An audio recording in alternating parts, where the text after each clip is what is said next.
and rule, create a happy community, those laws perverted the standards. They were told an eye for an eye and a tooth for a tooth.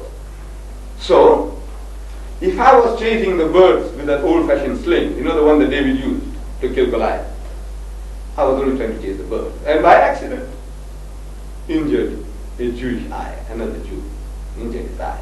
So he goes to the judge and says, you see this guy here? He damaged my eye. Lord him on, eye for an eye. Damage his. So suppose I was that unfortunate Jew of the time, I would plead as says, look man, brother, I didn't mean to damage your eye. It was an accident. Forgive me. He says, no, but the law says an eye for an eye and a tooth for a tooth. I said, look, I'm prepared to compensate you. I'll give you a kid from the flock. I'll give you a heifer. Forgive me. He says, no, the law says an eye for an eye and a tooth for a tooth. You see, he is going for the letter of the law and he's forgetting the spirit. So Jesus Christ, another spiritual physician among the Jews, he comes on the scene and he sees this perversion, this sickness, that they have gone for the letter of the law and they have forgotten the spirit. So wanting to bring them back to that wire media, the balanced road, he gives them another extreme as an antidote. It has been said by them of old time, Jesus said, an eye for an eye and a tooth for a tooth. But I say unto you, resist not evil. He who strikes you on the right cheek, give the other. If a person takes away your coat, give me a blow also. Agree with thine adversary quickly, while thou art with him on the way. If a person makes you to walk 1 mile, walk with him 2. In other words, go to the other extreme. This is an antidote for a sickness, which is a beautiful antidote for a sickness. But we Muslims, what we say is this, that antidote will not work. Because we haven't got the sickness. Your sickness has changed. And as your sickness changes, the remedy must change. And in that change, we Muslims claim that Muhammad brought that last and final revelation of God Almighty. He has given us the law, and we say it is the fulfillment of the laws as given by Moses and Jesus. And Jesus Christ, he himself had foretold. In the Gospel of St. John, he says, I have yet many things to say unto you, to the Jews, many things. But ye cannot bear them now. In other words, you haven't got the capacity to grasp this knowledge. God has given it to him. He could have guided mankind for eternity till doomsday.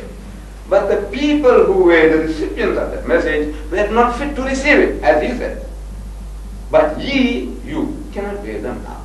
And the truth of that statement is writ large in the Bible. You read it again and again in the New Testament, in the Gospels. Jesus telling his disciples, ye of little faith. Ye of little faith. How many times? Again and again. He explains to them, as he was explaining to little children, and they can't grasp the message. So he says, are ye even yet without understanding? And when he's provoked further, he says, oh faithless and perverse generation. This is carrying his disciples. How long shall I be with you?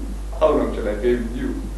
I say, if Jesus was a Japanese instead of a Jew, he would have committed honorable harakiri. You know the way they gave him trouble endless with the apologies, Father.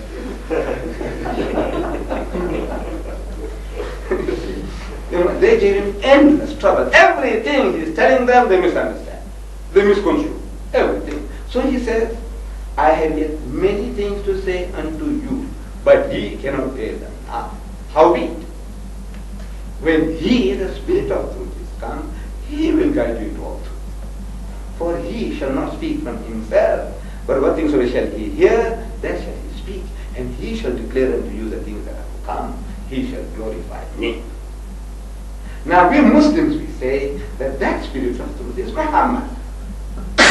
He glorified Jesus to an extent that the Christian, when he listens to what the Quran says about Jesus, he falls on his back. He can't believe his ears. He thinks that the Muslim is hypocritical. Because when the Muslim says that we Muslims, we believe in Jesus, so we believe that Jesus was one of the mightiest messengers of God. We believe that he was the Messiah. We believe that he was born miraculously without any male intervention. We believe that he gave life to the dead by God's permission, and he healed those born blind and the lepers by God's permission. The white Christian feels that we are trying to scratch his back so he may scratch ours. You know, if I say a few good words about your Jesus, maybe you might say a few good words about my Mohammed. I said, look, maybe in the South African situation, you know, we might have a tendency to do that. We are human, we are weak. And we Muslims in South Africa, or Brother David will confirm, we are a minority of a minority. The Indian is a minority. And in that minority, we are 1/5. We are a minority of a minority. We are very weak. In numbers, in everything, we are very weak. So as such now, if we flattered the whites, the Christians, to get some crumbs somewhere along the line, we could be excused. But I said no. Here is a book, what we call the Quran. In it, this particular one here has an index, and if you open the index and open the subject Jesus, you'll be amazed.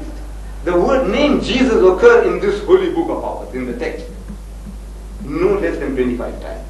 The name Muhammad in this whole volume, only 5 times. Muhammad, who's supposed to be the author of this book, his name occurs in the whole book 5 times. The name Jesus, 25 times. There is a chapter in this book called Surah Maryam, means chapter Mary, in honor of the name of the mother of Jesus Christ. There is no chapter in this book in the name of Muhammad's mother, or his wife, or his daughter. But there is a chapter called Mary, Maryam, chapter 19. So it's quite an amazing thing. You know, amazing book this is. Speaking so much more about Jesus, about his birth. Muhammad's birth is not described. The birth of Jesus. We open the index and we begin this one here, Jesus, a righteous prophet, chapter 6 verse 85. His birth is described in 2 places, chapter 3 verses 45 to 47 and chapter 19 verses 23 onwards. And if I open and let you hear, I had done it to the Colway Association in Marriageburg, a group of Roman Catholics professionals, Colway Association. And when I read it to them, I also happened to be in Sidara, the Sidara Theological Seminary. And there I also opened this book of God and I read it to the students there. And they just can't seem to believe. I said, look, why don't you see it for yourself? It says, chapter 3 I'm starting. In Arabic this is what it sounds like. So وَإِذْ قَالَتِ الْمَلَائِكَةُ يَا مَرْيَمُ, behold, the angel said, O Mary, إِنَّ اللَّهَ اسْتَفَاكِ وَطَهَّرَكِ وَاسْتَفَاكِ عَلَى نِسَاءِ الْعَالَمِينَ, that God has chosen thee and purified thee, chosen thee above the women of all nations. I'm reading the Quran, not the Bible, the Quran. Mary, the mother of Jesus, according to the Quran, is chosen above the women of all nations. Ya Maryam kunuti li rabbiki wasjudi warka'i ma'ar raqi'in. So, O Mary, worship thy Lord devoutly. Prostrate thyself and bow down in prayer with those who bow down. Further down, verse 45. وَإِذْ قَالَتِ الْمَلَائِكَةُ يَا مَرْيَمُ, behold, the angel said, O Mary, إِنَّ اللَّهَ يُبَشِّرُكِ بِكَلِمَةٍ مِّنْهُ. Say, Allah gives you glad tidings of a word from Him. Ismuhul Masih, His name will be the Messiah. Same Hebrew word. Arabic is Masih, Hebrew Messiah. Ismuhul Masih, Washihan fi dunya wal akhirah, held in honor in this world and in the hereafter. وَمِنَ الْمُقَرَّبِينَ, and of the company of those nearest to God.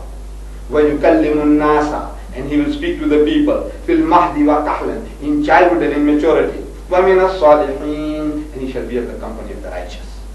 When this good news is given to Mary, naturally she protests, saying, قَالَتْ رَبِّ أَنَّ يَكُونُ لِي وَلَدٌ وَلَمْ يَمْسَسْنِي بَشَرٌ. She said, Oh my Lord, how shall I have a son when no man has touched me?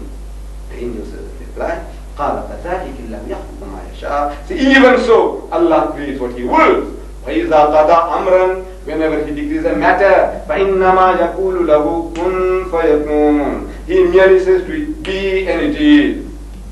This is the Muslim concept of the word of Jesus. That for God to create anything, a Jesus, without a father, he has got to will it, and it can come to be. It is not necessary for God to take a seed and plant it by artificial insemination or any other method. He wills it, a Jesus without a father, just like that. A million Jesuses without father and without mother, just like that. But who will breastfeed them? Without father, without mother. Can you see? He needed a mother. Now, the respect with which we take